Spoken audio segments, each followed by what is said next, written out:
Very good evening, ladies and gentlemen. Welcome to the Festival of Bharat and Citti Media. Unfortunately, we've been receiving extremely tragic news coming from Tamil Nadu, where it involves a very tragic helicopter crash. Today, we are joined by General Prakash Menon for a conversation. General Prakash Menon, namaste. Thank you so much for joining us, sir. Thank you. General Menon, these sort of incidents, especially that too happening in the south, is unheard of relatively. What do we know so far? Nothing at all, except what the media is telling us, and everybody will have their own theory. I don't see any official statement except for the fact that the crash has taken place and probably the number of passengers on board. I have not seen any other official statement. The media said that the RM is going to make a statement in Parliament. I don't think that has yet been made. So I'm afraid I'm in the dark and what has actually happened. And anyway, the point is there will be an official statement sooner than later. No, as far as the strategic plan's continuity is concerned, when a tragic death of such a high-level person, I mean, we've still not confirmed it, but if it were to happen and if it has happened in the past, how does it affect the overall strategic plans for India? Well, actually, that's an interesting question because he wears many hats, the Chief of Defense Staff. The first hat, of course, is the Chief of Defense Staff. He is the principal advisor, defense advisor to the RM. And that position of CDS will be automatically taken over by the senior-most person who's the chief. Right. And that would be the army chief. I mean, that would be the natural thing to happen. And he's also head of the DMA. And in case of the DMA, I would presume that the number two in the DMA, his number two, would take over the DMA for the time being, till the time this thing to be established. But that doesn't mean that the army chief who's acting as CDS is not also head of the DMA. Automatically, he takes over all the posts that he has, and and then he's also the permanent chairman of the Chief of Staff's Committee, which is another important appointment. And then he's also, as CDS, he's also in the National Command Authority in the Executive Council. So it's possible that the government is going to announce whatever they have to announce quickly. And in case of any, the worst happens, they will probably simultaneously announce who would be the CDS. And that should be what they should do. I am only speculating. Right. Thank you so much for providing us those insights. And today we are here to talk about a range of issues, especially in terms of geopolitics and what is happening in India's neighborhood, especially since the Taliban took over. But let me begin with this. You've done your PhD on the nuclear armament in Pakistan and how it's going to become an entire issue in the neighborhood. So as far as that is concerned, what's the future of nuclear deterrence in the neighborhood? Do you weigh a possibility that there is going to be a change in current India's policy as far as no first use is concerned, should situations intensify? I don't think a doctrinal India's doctrine, which has survived for nearly 2 decades and more, would actually be swayed by anything which has happened till now or likely to happen, because that's a political position. Right. That's because India does not believe that nuclear weapons are of any military use. So it's a political position which we have taken. It is unless you switch over to believing it's a military weapon, then probably you'll think of giving up your no first use. And that's why most military leaders do not like the idea of no first use. But India believes that it is a political weapon, and therefore no first use has stood the test of time. Under no circumstances do I see that policy being changed. But as statements of 2 defense ministers, Mr. Parikar and even Mr. Rajnath, cast doubts on that. But let me tell you, those were personal statements. Okay. And they were actually taken probably even out of context. and they were denied by officially. So I don't see any reason or any situation in the near future where we will change our policy of no first use. Right. So, and now we've witnessed the Afghan crisis, especially with the Taliban taking over, and that's somehow upset the entire geopolitical stability in South Asia, at least for that matter. And for the first time after so many years, Rawalpindi is, should I say, on a trip because they seem to have achieved the strategic depth in Afghanistan that they've been craving for a very long time. So, what are the options left for India? Is it too late now? Well, one of the you said that actually, I mean, I've written about it that the Pakistanis and the Taliban are in bed, and they're getting probably closer. Right. But I think there is more than what meets the eye. And the fact that India at this point in time, and no country in fact has recognized the Taliban government as yet. That's point one. Right. Point two is India has no access to Taliban except probably through the United Nations organization, even if it wants to send any food. And as you know, India wanted to send 50,000 tons by trucks to through Pakistan, and Pakistan said no. Then they said yes, and then said they said no again. So I would think at the moment, India can actually team up with the people where we have common interests. And I think there is a common interest definitely with Russia and with Iran and with the USA.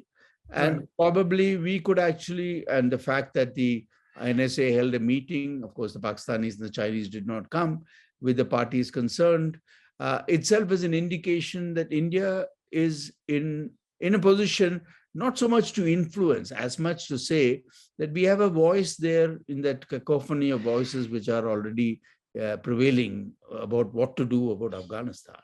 And I would say that whatever India does, I think the most important part is we must be able to communicate to the Afghan people that despite our handicaps about helping them in their hour of need, because we do not have the access, and of course Pakistan has blocked it, the Afghan people should know that. And therefore, I think the overwhelming support we have from a very large population of the Afghans is actually what is going to stand us in the long run. Mm-hmm. And I think if India plays its communication game in the right manner, it will be of advantages to us, because whatever you might say, Taliban can possibly not last. Right. They don't have the wherewithal to rule a country which is both devastated economically. Mm-hmm. I mean, they are really, if you look at the UN report about the starvations, they don't have the capacity to govern. Because most of the people who were actually running that show there during those 20 years of the earlier rule have all left their jobs and fled. Right. So there is no, the mechanisms which were there have all disappeared. They've withered away. The only, and it's very limited, is the UN, which is trying to actually do what they can in the circumstances they prevail. Right. And as long as Taliban maintains the attitude, and the international community, I think, has suddenly stepped back and waiting for them, the only people who seem to be thinking that they are on the right side is the Pakistanis, but that's why they make the mistake. And if I may ask you a small follow-up, I think the meeting that you're referring to is the Delhi Declaration by the NSA. And as a reaction to that, the Pakistanis did the Troika Plus meeting. What do you make of that, sir? See, the thing is like this. Everybody should talk to everybody, and there's no problem with that, in the sense that if everybody, even if you can't do it all together, even having it in different groups, fundamentally, what are we doing? We are actually having a dialogue, not using violence. As long as our countries are talking to each other, it's good. It may be in the Troika, India is not there. It doesn't matter. Mm-hmm. But the point is, people are talking.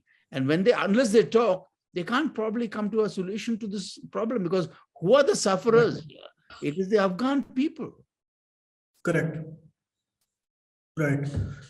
And, I think we already covered the Afghanistan and Pakistan's strategic embrace, which you clearly spoke about. But now, since there is already the Chinese incursions issue that has been going on both in the Western sector and the Eastern sector, you've made a very strong statement in one of your pieces that you wrote very recently, and I quote you. You said that the Chinese withdrawal in Ladakh is a sacrifice of a pawn in an ongoing game of chess to grab one of our major pieces down the line. Can you please elaborate on this? Well, I make that point because the idea is actually the grabbing is need not be in real terms. All they have to do is to posture and threaten to grab. I mean, that's what the Chinese have been doing. That's a psychological situation they want to prevail. And that is what will draw in India's resources to the northern borders. That is what will keep India confined to the subcontinent. So it's actually, you can't just look at it as the northern border is being used as a pressure point by the Chinese to draw us towards expending our resources on the northern border. One. Two, it has been using Pakistan for very long as a southpaw to actually draw our resources. Now it is actually all over our neighboring countries, and therefore they have also this thing. So the idea is to keep India contained in the subcontinent. And why is that so? That's because it's part of their larger gameplay with the US, which is the geopolitical tensions which reign between them. And obviously, they do not want India actually to take sides, shift its weight. But I think if you really look at it after Ladakh, this is precisely what has happened. India, which was reluctant to so far join any sort of grouping, first dived into the waters of the Quad. I mean, that happened only, I mean, we were part of the Quad, but we dived deeper into those waters. So it's very obvious that the strategic effect of China, whatever all the rest of it is speculation, is negatively against China. And it is coupled with the rest of the globe of many countries actually now trying to find coalitions to see as to how do you deal with an aggressive and assertive China. So China is disadvantaged. And how much of a role do you think, at least from the perspective of, say, the Americans or the French, India has to play in terms of containing Chinese aggression, at least in terms of the Indo-Pacific or the Indian Ocean region? Well, let's be very clear. As far as the continental part is concerned, we will have to do whatever we have on our own.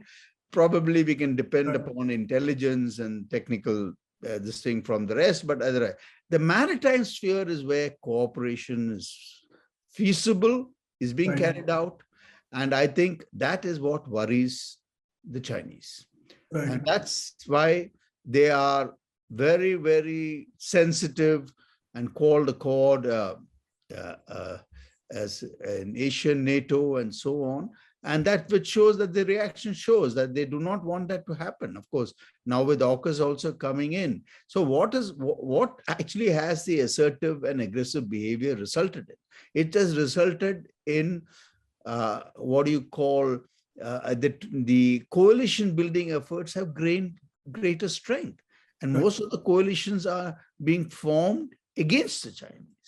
Well, Chinese, of course, there's no doubt that the Russians and the Chinese are getting closer. But is that merely enough, General Menon? Because the Chinese seem to have an utter disregard for international institutions. Yeah, so the point is like that. I mean, so what actually is characterizing the world today?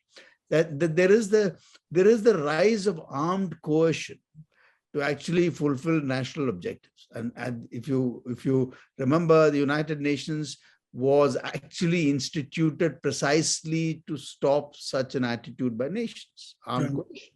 And China has been indulging in it, got away for long, because it does only the small stuff. It has not yet done any big stuff as yet. It has not attacked anybody, used large number of forces, unlike Russia, which actually used, of course, they again did it in gray zone, and they have actually done it in Ukraine. And now they're amassed their forces in the Donbas region of Ukraine, where they're actually threatening to launch a massive offensive. Whether that comes about is another matter. So what we see here is that the Chinese style of operation so far is about armed coercion. Doesn't mean that you go and invade and you use large forces. All you have to do is to make the other realize he's a big guy, he's a strong guy, so you better just accept what I do. And that is what has happened in South China Sea, because nobody objected insufficiently. They've done. But now, especially after Trump has come, things have changed. And probably Biden is also following the same footsteps. Maybe the only difference being he's building up the allies which the Trump lost for America. Right. Yeah, in terms of the change in the theater command, and their focus has also clearly drifted away from South Asia to the Indo-Pacific right now. But coming back to what is happening at home, clearly the talking point since the last few years has been Kashmir and the situation in Kashmir. You've been a very close observer of what's happening in the valley. What is your review of the security situation as far as the abrogation or the amendment of Article 370 is concerned, and the period post that? So I think if you're just talking about the valley of Kashmir, I think the people of Kashmir have got, in terms of their degree of alienation, has now much more than ever before, because they feel that they have been let down. The government has not kept its word, and they have not been consulted, and they have got a whole lot. So these are layered on to already old grievances which have been there. I mean, these have been very, you can say, very emotional for them. They lost the statehood. So, these are things which actually they will find it difficult to accept. But I think this degree of alienation is what is the threat. Because this degree of alienation can be used, especially by Pakistan, to actually carry out what it has been carrying out before, which is to use terrorism as a tool of foreign policy. And if you look at the type of, let's say, infiltration, the amount of infiltration, and getting momentum about attacks on security forces and civilians and minorities and so on, we find that the orchestration has already started. So it's not, it's definitely a cause for worry. And I think unless the government actually be able to start some political negotiations with the people or the political parties there and have a dialogue as to how to take it from here, things are not looking pretty good. I mean, in the sense that all the promises that Kashmir is now going to be transformed into a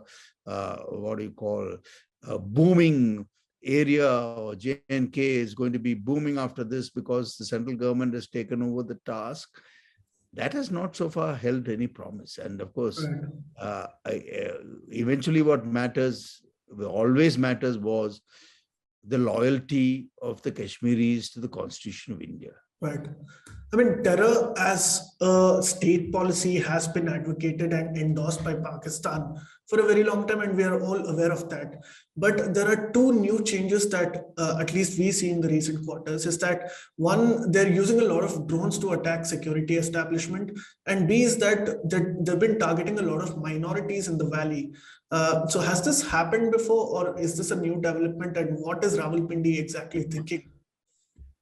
Well, actually, the drone attacks have not been so much as you're making out to be. They have been there, but it's not something which is, it's a new manner of launching terrorist attacks. So that's about it. And soon, I'm sure we will find some way to knock those drones out of the air. They're slow moving. It's just a matter of time. It must have already happened in many ways. So I don't think we should make much of the drone attacks, except they're using it because it can be easily be made and you can do it. But how much of explosives those drones can carry and so on I don't think we need to be worried as well. It poses a different type of threat. You got to take countermeasures. That's about all. It's a new guy on the scene, but it is not going to be a game changer. That's point. And what was the second? Second About part. them adopting a Oh, strategy of targeting yeah. minorities. Obviously, targeting of minorities would have actually been hatched in Pakistan. I think we must take that for granted. And that's what they have normally been done. And that's part of a much larger plan, targeting of minorities. And that's actually meant to provoke, certain geopolitical emotions in India itself. And so it must be part of a larger plan. And that's obvious. Right. And, sorry to jump from one domain to the other, but speaking of cyber capabilities of India, obviously we are far behind the United States and China. And you've also written about how we can strengthen our national strategy for cybersecurity. So, where do we stand as of now, and what does India need to do, going forward from here? Well, where do we stand is very difficult for me to say because most of it is held under the covers.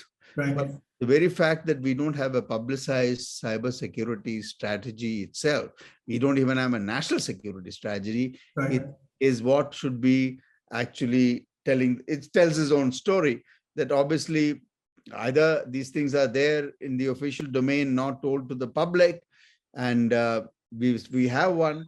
But I don't think we have one because if you remember 2.5 years ago, they instituted a committee which was headed by the NSA, and which one of its tasks was to formulate a national security strategy. And I think Right. they have been saying that it's about to come out, but delivery is still awaited. So if you don't have a national security strategy, to have a downstream cybersecurity strategy also would be problematic. It's not that you can't have it. But one thing is very clear about cyber strategy, which obviously India should have, which means that apart from the defensive measures which we take, we must sharpen our offensive capabilities. Right. I think that is very important because whatever you might do about defense, cyber will still get through. Too many vulnerabilities, too large a country, too many people in the fray. So the only way to actually strengthen yourself in cyber is while you continue to try and protect yourself, you need actually offensive capabilities. One is not very sure. It will never be known. That I'm sure people must be working on it. I'm sure that they've got very good minds out there. They must be working on it. But I'm afraid that I can't say what is the state of affairs. Right.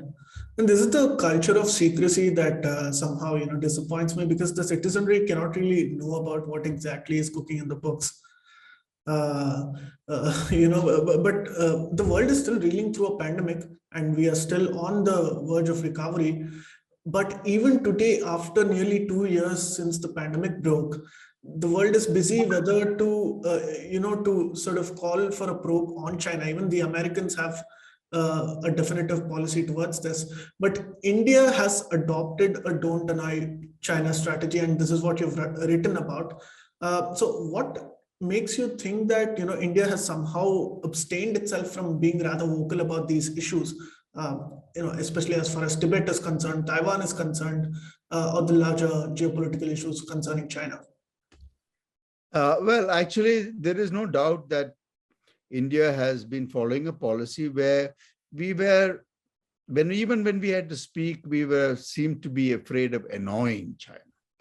But I think after Ladakh, after Galwan has happened in particular, that particular policy probably has changed because every time when they had the 2+2 meeting right now with the Russians, I think the RM was very articulate about actually pointing fingers at China. So maybe that attitude is now shifted, not because it has been deliberate, but it has been forced to shift because Galwan has exposed China's intentions towards India.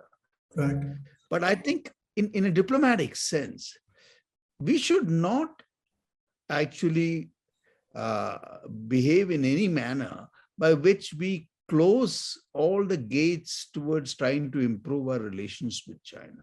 I don't think that would be a wise move because after all, we have, let's take the Indo-Pacific for that matter. Actually, the fact that there should be free and open and safe trade in the Indo-Pacific is of a great interest to both China and India because both these countries use these trade routes Right. I mean, they're completely dependent on these trade. There's a common interest out there. And therefore, we must understand that the present state of relationship need not be permanent. We should not deliberately make it worse. But when we have to say something and point out, I don't think we should hold back, because then the other side thinks that he can bully you. He thinks you're keeping quiet because he's afraid of you. And I think that's something which we must disabuse the Chinese of, after all. Right. Especially about the Tibetan issue. I mean, we were the first ones to even allow the refugees to come into India, and we've been very welcoming of them. And since that time, there has been some sort of a hesitancy and should I say intimidation from the part of the Chinese, because obviously for them, this is a concern for, with India having such an open arm policy as far as the Tibetans are concerned. The US has changed and evolved with their Tibetan policy over time, but Indians are not really evolving in terms of that. What I want to mainly ask you is Tibet a lost cause for India? Not quite. Actually, I think we have to understand that what the Chinese are doing in Tibet is frankly to obliterate Buddhism as a religion out there. One, to now incorporate the Tibetans into a larger Chinese framework, politically, culturally, and in every sense that you can. So that is going to be at the cost of the Tibetan identity. But these things cannot be done in a decade, or it takes several decades to do. So we should not actually be thinking that the Chinese, they're doing a hell of a lot, but it's not going to be so easy. Right. And as long as China is able to actually use muscle power to control the people, which is what it is doing, it'll probably have an upper hand. Therefore, for us now is about evolving a policy in terms of always showing our support to the Tibetan cause and keeping that alive. That we should actually be careful in expressing that, but we should make it very clear even to the Tibetan people, not only here with us, but even to the Tibetans who are in Tibet, that India is actually very much about Tibet's autonomy, because that's our posture. That's what we have actually recognized. And therefore, if we do not support them in times when it's the same thing with the Afghans. They're having a difficult time. Tibetans who are going to go through a difficult time are going through a difficult time. The Indians, this is all about communications. This is why it is important to establish, to actually push the narrative to all the constituencies just matter, that this is what India thinks. But India does not have to go and start an armed insurgency there. I mean, we don't have to do that. We maintain our posture as far as Tibet is concerned. We have agreed that Tibet is part of China, but we also believe that it should have an autonomous existence, and that's what it is. So based on the agreements which are signed, of course, Chinese are violating all those. I mean, they have put it into the dustbin of history. So China is at the moment in a different thing. But India should communicate. India is not communicating enough. Right. General Menon, before we conclude, I'd like to ask you one question. Do you think India is prepared enough for a two-front war? Depends upon what sort of war are you talking about. Right, in terms of an armed conflict on the borders? Are you talking about the big wars which you're talking about? I mean, what are you talking about? What sort of wars? In terms of, okay, so the general question is directed towards the growing concern as far as the Sino-Pak nexus. Okay, right. Okay. So the Sino-Pak nexus is obviously a great cause of concern for us. And our ability to actually deal with both these will depend upon how united we are internally to deal with this problem. The more united we are, we will be better prepared. And I think that's the answer to your question. Militarily, it will depend upon what sort of war you're talking about. Right. So thank you so much for joining us today for a conversation. And before we conclude, may I just thank you for all the service that you've done to this country. And I hope you can join us again for a conversation. Thank you. My pleasure. Thank you very much and have a very good evening, sir. Thank you. Namaste. We hope you enjoyed this Citti Media content. Please remember to subscribe to us and switch on the notifications for this channel.